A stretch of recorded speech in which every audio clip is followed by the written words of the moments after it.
Chapter 4.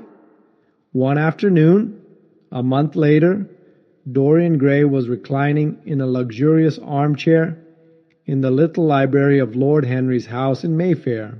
It was, in its way, a very charming room, with its high-panelled wainscoting of olive-stained oak, its cream-colored frieze and ceiling of raised plasterwork, and its brick-dust felt carpet strewn with silk, long-fringed Persian rugs.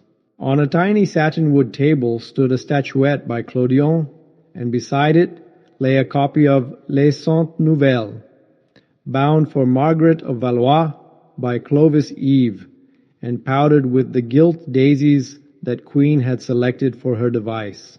Some large blue china jars and parrot tulips were ranged on the mantel-shelf, and through the small leaded panes of the window streamed the apricot-colored light of a summer day in London.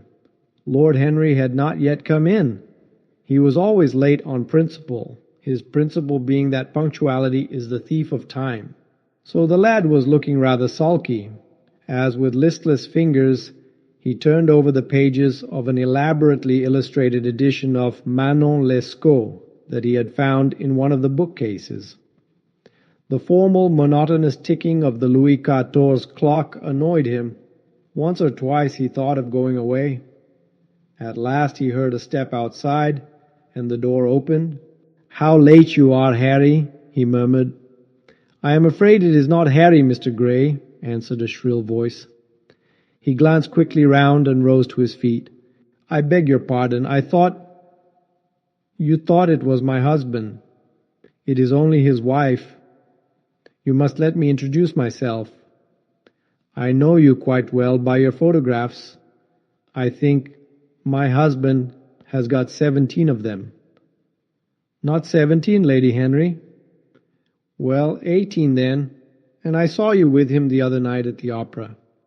She laughed nervously as she spoke and watched him with her vague forget-me-not eyes.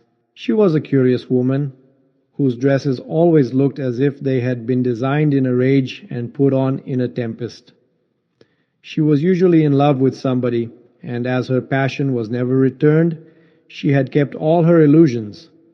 She tried to look picturesque, but only succeeded in being untidy. Her name was Victoria, and she had a perfect mania for going to church. That was at Lohengrin, Lady Henry, I think? Yes, it was at dear Lohengrin. I like Wagner's music better than anybody's. It is so loud that one can talk the whole time without other people hearing what one says. That is a great advantage, don't you think so, mister? Gray? The same nervous staccato laugh broke from her thin lips, and her fingers began to play with a long tortoise-shell paper knife.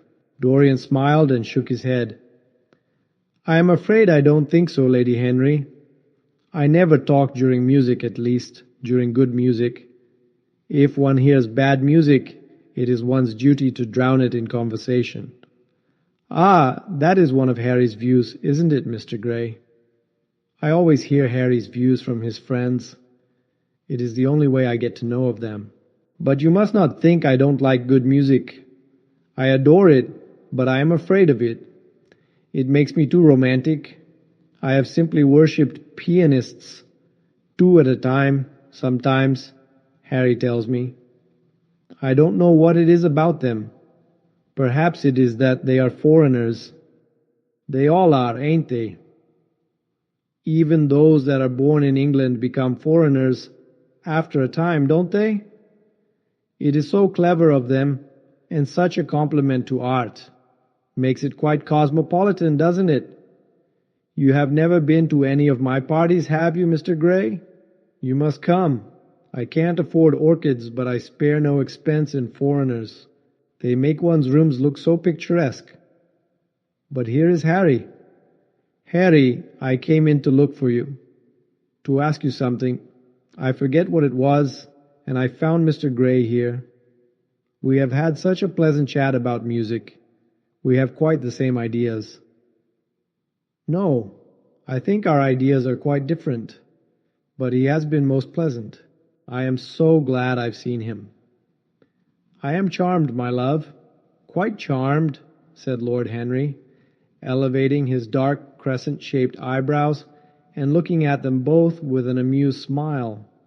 "So sorry I am late, Dorian. I went to look after a piece of old brocade in Wardour Street and had to bargain for hours for it. Nowadays people know the price of everything and the value of nothing." "I am afraid I must be going," exclaimed Lady Henry, breaking an awkward silence with her silly sudden laugh. "I have promised to drive with the Duchess. Goodbye, Mr. Grey." "Goodbye, Harry. You are dining out, I suppose?" "So am I. Perhaps I shall see you at Lady Thornbury's." "I dare say, my dear," said Lord Henry, shutting the door behind her as, looking like a bird of paradise that had been out all night in the rain, she flitted out of the room, leaving a faint odour of frangipani. Then he lit a cigarette and flung himself down on the sofa. "Never marry a woman with straw-coloured hair, Dorian," he said after a few puffs. "Why, Harry?" "Because they are so sentimental." "But I like sentimental people." "Never marry at all, Dorian. Men marry because they are tired, women because they are curious. Both are disappointed." "I don't think I am likely to marry, Harry. I am too much in love. That is one of your aphorisms. I am putting it into practice, as I do everything that you say." "Who are you in love with?" asked Lord Henry after a pause. "With an actress," said Dorian Gray, blushing. Lord Henry shrugged his shoulders. "That is a rather commonplace debut." "You would not say so if you saw her, Harry." "Who is she?"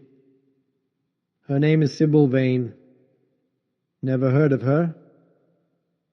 "No one has. People will some day, however. She is a genius." "My dear boy, no woman is a genius. Women are a decorative sex. They never have anything to say, but they say it charmingly. Women represent the triumph of matter over mind, just as men represent the triumph of mind over morals." "Harry, how can you?" "My dear Dorian, it is quite true. I am analyzing women at present, so I ought to know. The subject is not so abstruse as I thought it was. I find that ultimately there are only two kinds of women, the plain and the colored. The plain women are very useful. If you want to gain a reputation for respectability, you have merely to take them down to supper. The other women are very charming. They commit one mistake, however. They paint in order to try and look young. Our grandmothers painted in order to try and talk brilliantly. Rouge and esprit used to go together. That is all over now. As long as a woman can look 10 years younger than her own daughter, she is perfectly satisfied. As for conversation, there are only 5 women in London worth talking to, and 2 of these can't be admitted into decent society. However, tell me about your genius. How long have you known her?" "Ah, Harry, your views terrify me." "Never mind that. How long have you known her?" "About 3 weeks." "And where did you come across her?" "Ah, I will tell you, Harry, but you mustn't be unsympathetic about it. After all, it never would have happened if I had not met you. You filled me with a wild desire to know everything about life. For days after I met you, something seemed to throb in my veins. As I lounged in the park or strolled down Piccadilly, I used to look at everyone who passed me and wonder, with a mad curiosity, what sort of lives they led. Some of them fascinated me. Others filled me with terror. There was an exquisite poison in the air. I had a passion for sensations. Well, one evening about 7 o'clock, I determined to go out in search of some adventure. I felt that this grey, monstrous London of ours, with its myriads of people, its sordid sinners, and its splendid sins, as you once phrased it, must have something in store for me. I fancied 1,000 things. The mere danger gave me a sense of delight. I remembered what you had said to me on that wonderful evening when we first dined together, about the search for beauty being the real secret of life. I don't know what I expected, but I went out and wandered eastward, soon losing my way in a labyrinth of grimy streets and black grassless squares. About 8:30 I passed by an absurd little theater with great flaring gas jets and gaudy playbills. A hideous Jew, in the most amazing waistcoat I ever beheld in my life, was standing at the entrance, smoking a vile cigar. He had greasy ringlets, and an enormous diamond blazed in the center of a soiled shirt. "Have a box, my lord?" he said when he saw me, and he took off his hat with an air of gorgeous servility. There was something about him, Harry, that amused me. He was such a monster. You will laugh at me, I know, but I really went in and paid a whole guinea for the stage box. To the present day I can't make out why I did so. And yet if I hadn't, my dear Harry, if I hadn't, I should have missed the greatest romance of my life. I see you are laughing. It is horrid of you. I am not laughing, Dorian. At least I am not laughing at you. But you should not say the greatest romance of your life. You should say the first romance of your life. You will always be loved, and you will always be in love with love. A grande passion is the privilege of people who have nothing to do. That is the one use of the idle classes of a country. Don't be afraid. There are exquisite things in store for you. This is merely the beginning. "Do you think my nature so shallow?" cried Dorian Gray angrily. "No, I think your nature so deep." "How do you mean?" "My dear boy, the people who love only once in their lives are really the shallow people. What they call their loyalty and their fidelity, I call either the lethargy of custom or their lack of imagination. Faithfulness is to the emotional life what consistency is to the life of the intellect, simply a confession of failure. Faithfulness. I must analyze it some day. The passion for property is in it. There are many things that we would throw away if we were not afraid that others might pick them up. But I don't want to interrupt you. Go on with your story." "Well, I found myself seated in a horrid little private box with a vulgar drop scene staring me in the face. I looked out from behind the curtain and surveyed the house. It was a tawdry affair, all cupids and cornucopias, like a third-rate wedding cake. The gallery and pit were fairly full, but the 2 rows of dingy stalls were quite empty, and there was hardly a person in what I suppose they called the dress circle. Women went about with oranges and ginger beer, and there was a terrible consumption of nuts going on. It must have been just like the palmy days of the British drama. Just like, I should fancy, and very depressing. I began to wonder what on earth I should do when I caught sight of the playbill. What do you think the play was, Harry?" "I should think The Idiot Boy, or Dumb but Innocent. Our fathers used to like that sort of piece, I believe. The longer I live, Dorian, the more keenly I feel that whatever was good enough for our fathers is not good enough for us. In art, as in politics, les grands-pères ont toujours tort. This play was good enough for us, Harry. It was Romeo and Juliet. I must admit that I was rather annoyed at the idea of seeing Shakespeare done in such a wretched hole of a place. Still, I felt interested in a sort of way. At any rate, I determined to wait for the first act. There was a dreadful orchestra, presided over by a young Hebrew who sat at a cracked piano that nearly drove me away, but at last the drop scene was drawn up and the play began. Romeo was a stout elderly gentleman, with corked eyebrows, a husky tragedy voice, and a figure like a beer barrel. Mercutio was almost as bad. He was played by the low comedian, who had introduced gags of his own, and was on most friendly terms with the pit. They were both as grotesque as the scenery, and that looked as if it had come out of a country booth. But Juliet, Harry, imagine a girl, hardly 17 years of age, with a little flower-like face, a small Greek head with plaited coils of dark brown hair, eyes that were violet wells of passion, lips that were like the petals of a rose. She was the loveliest thing I had ever seen in my life. You said to me once that pathos left you unmoved, but that beauty, mere beauty, could fill your eyes with tears. I tell you, Harry, I could hardly see this girl for the mist of tears that came across me. And her voice, I never heard such a voice.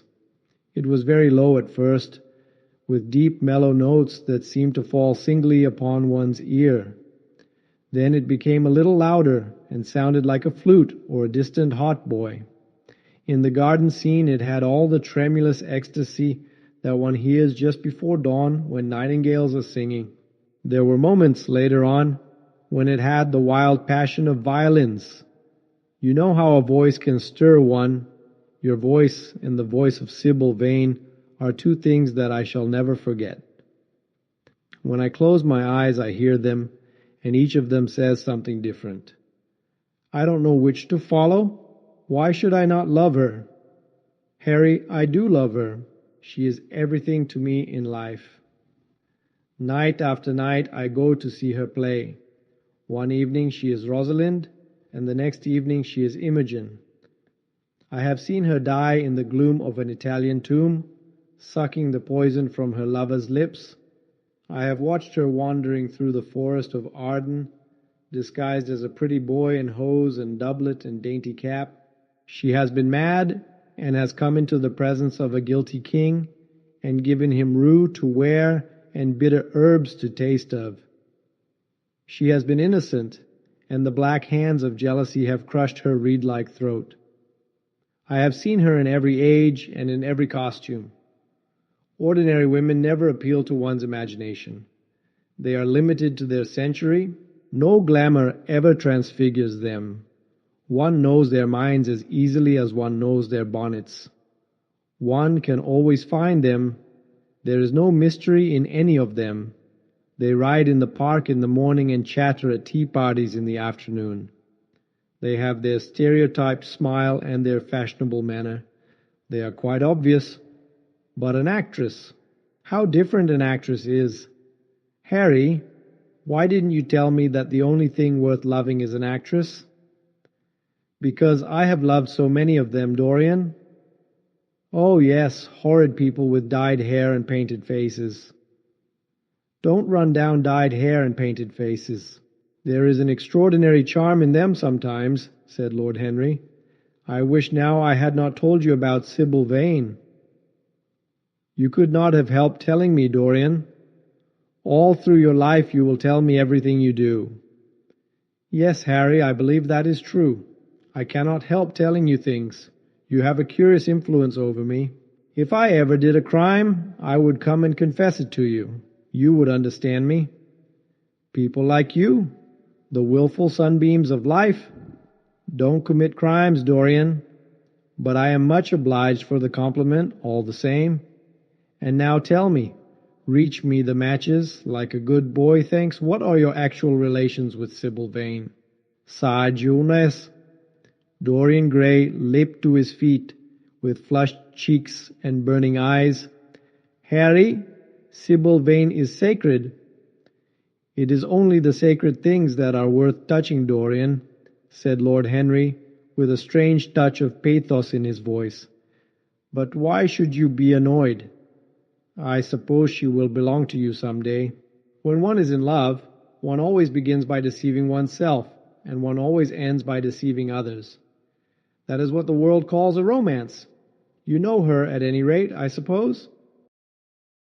Of course I know her.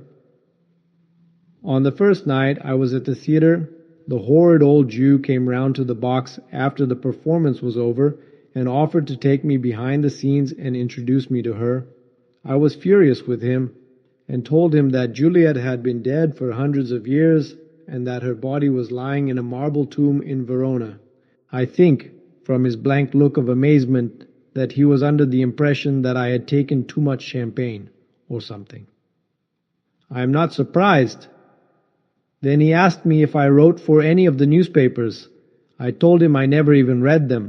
He seemed terribly disappointed at that, and confided to me that all the dramatic critics were in a conspiracy against him, and that they were every one of them to be bought. I should not wonder if he was quite right there, but on the other hand, judging from their appearance, most of them cannot be at all expensive. Well, he seemed to think they were beyond his means, laughed Dorian. By this time, however, the lights were being put out in the theater, and I had to go. He wanted me to try some cigars that he strongly recommended. I declined. The next night, of course, I arrived at the place again. When he saw me, he made me a low bow and assured me that I was a munificent patron of art. He was a most offensive brute, though he had an extraordinary passion for Shakespeare. He told me once, with an air of pride, that his 5 bankruptcies were entirely due to the Bard, as he insisted on calling him. He seemed to think it a distinction. It was a distinction, my dear Dorian, a great distinction. Most people become bankrupt through having invested too heavily in the prose of life. To have ruined oneself over poetry is an honor, but when did you first speak to Miss Sybil Vane? The 3rd night. She had been playing Rosalind. I could not help going round. I had thrown her some flowers, and she had looked at me. At least I fancied that she had. The old Jew was persistent. He seemed determined to take me behind, so I consented. It was curious my not wanting to know her, wasn't it? No, I don't think so. My dear Harry, why? I will tell you some other time. Now I want to know about the girl. Sybil? Oh, she was so shy and so gentle. There is something of a child about her. Her eyes opened wide in exquisite wonder when I told her what I thought of her performance, and she seemed quite unconscious of her power. I think we were both rather nervous. The old Jew stood grinning at the doorway of the dusty green room, making elaborate speeches about us both, while we stood looking at each other like children. He would insist on calling me my lord, so I had to assure Sybil that I was not anything of the kind. She said quite simply to me, "You look more like a prince. I must call you Prince Charming." Upon my word, Dorian, Miss Sybil knows how to pay compliments. You don't understand her, Harry. She regarded me merely as a person in a play. She knows nothing of life. She lives with her mother, a faded, tired woman who played Lady Capulet in a sort of magenta dressing wrapper on the first night, and looks as if she had seen better days. I know that look. It depresses me, murmured Lord Henry, examining his rings. The Jew wanted to tell me her history, but I said it did not interest me. You were quite right.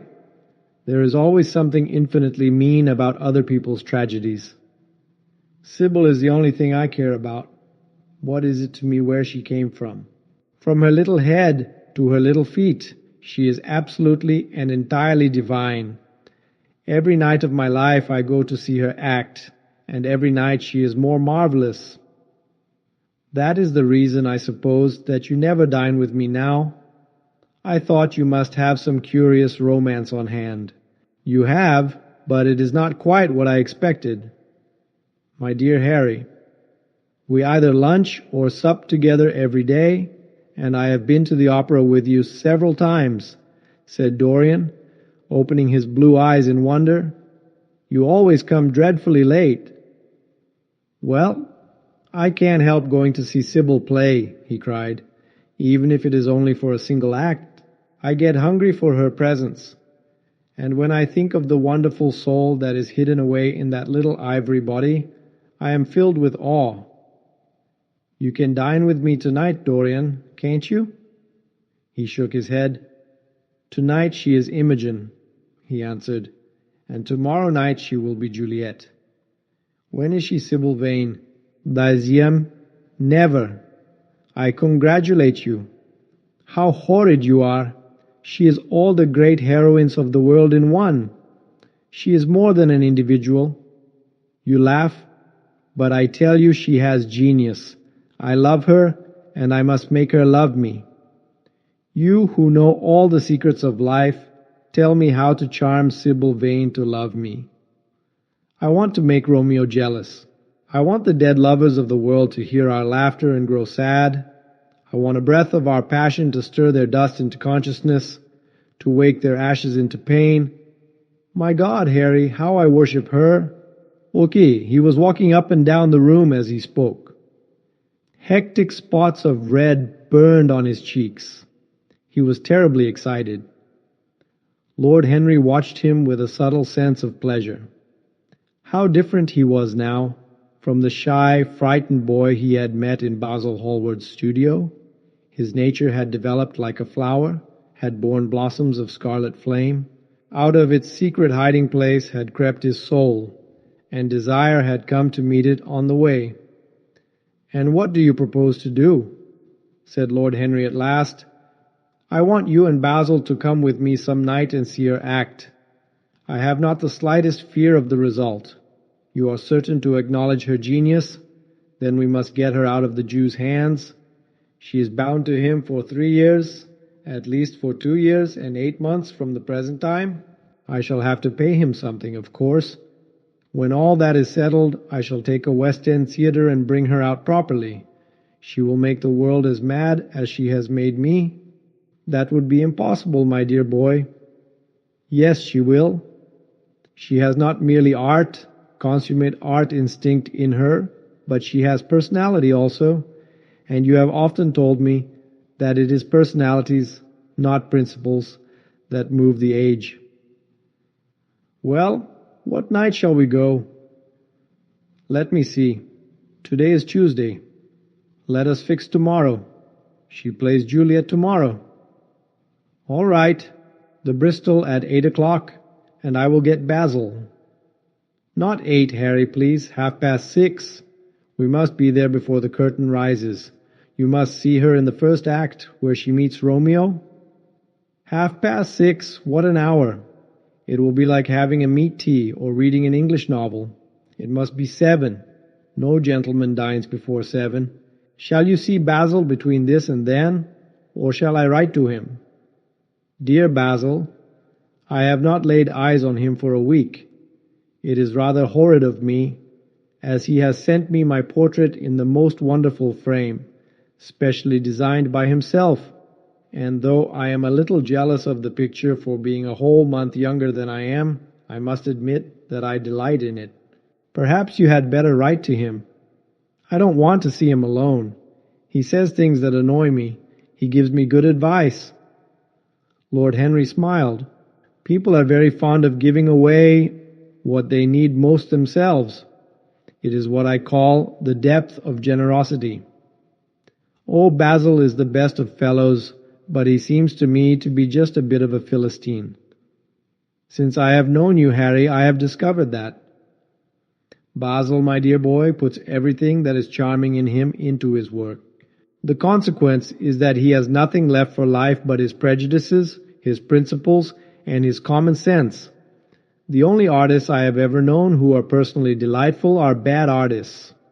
Good artists exist simply in what they make, and consequently are perfectly uninteresting in what they are. A great poet, a really great poet, is the most unpoetical of all creatures. But inferior poets are absolutely fascinating. The worse their rhymes are, the more picturesque they look. The mere fact of having published a book of second-rate sonnets makes a man quite irresistible. He lives the poetry that he cannot write. The others write the poetry that they dare not realize. "I wonder, is that really so, Harry?"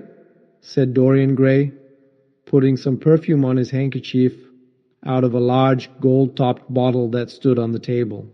"It must be, if you say it. And now I am off. Imogen is waiting for me. Don't forget about tomorrow. Goodbye." As he left the room, Lord Henry's heavy eyelids drooped, and he began to think. Certainly few people had ever interested him so much as Dorian Gray, and yet the lad's mad adoration of someone else caused him not the slightest pang of annoyance or jealousy. He was pleased by it. It made him a more interesting study. He had been always enthralled by the methods of natural science, but the ordinary subject matter of that science had seemed to him trivial and of no import. And so he had begun by vivisecting himself, as he had ended by vivisecting others. Human life that appeared to him the one thing worth investigating. Compared to it, there was nothing else of any value. It was true that as one watched life in its curious crucible of pain and pleasure, one could not wear over one's face a mask of glass, nor keep the sulphurous fumes from troubling the brain and making the imagination turbid with monstrous fancies and misshapen dreams. There were poisons so subtle that to know their properties one had to sicken of them. There were maladies so strange that one had to pass through them if one sought to understand their nature. And yet, what a great reward one received! How wonderful the whole world became to one!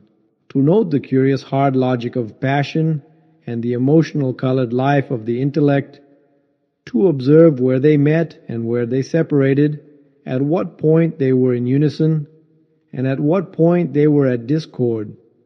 There was a delight in that. What matter what the cost was? One could never pay too high a price for any sensation. He was conscious, and the thought brought a gleam of pleasure into his brown agate eyes, that it was through certain words of his, musical words said with musical utterance, that Dorian Gray's soul had turned to this white girl and bowed in worship before her. To a large extent the lad was his own creation. He had made him premature. That was something. Ordinary people waited till life disclosed to them its secrets. But to the few, to the elect, the mysteries of life were revealed before the veil was drawn away. Sometimes this was the effect of art, and chiefly of the art of literature, which dealt immediately with the passions and the intellect. But now and then a complex personality took the place and assumed the office of art, was indeed, in its way, a real work of art, life having its elaborate masterpieces, just as poetry has, or sculpture, or painting. Yes, the lad was premature. He was gathering his harvest while it was yet spring. The pulse and passion of youth were in him, but he was becoming self-conscious. It was delightful to watch him. With his beautiful face and his beautiful soul, he was a thing to wonder at. It was no matter how it all ended or was destined to end. He was like one of those gracious figures in a pageant or a play, whose joys seem to be remote from one, but whose sorrows stir one's sense of beauty, and whose wounds are like red roses. Soul and body, body and soul. How mysterious they were! There was animalism in the soul, and the body had its moments of spirituality. The senses could refine, and the intellect could degrade. Who could say where the fleshly impulse ceased, or the psychical impulse began? How shallow were the arbitrary definitions of ordinary psychologists, and yet how difficult to decide between the claims of the various schools. Was the soul a shadow seated in the house of sin, or was the body really in the soul, as Giordano Bruno thought? The separation of spirit from matter was a mystery, and the union of spirit with matter was a mystery also. He began to wonder whether we could ever make psychology so absolute a science that each little spring of life would be revealed to us. As it was, we always misunderstood ourselves and rarely understood others.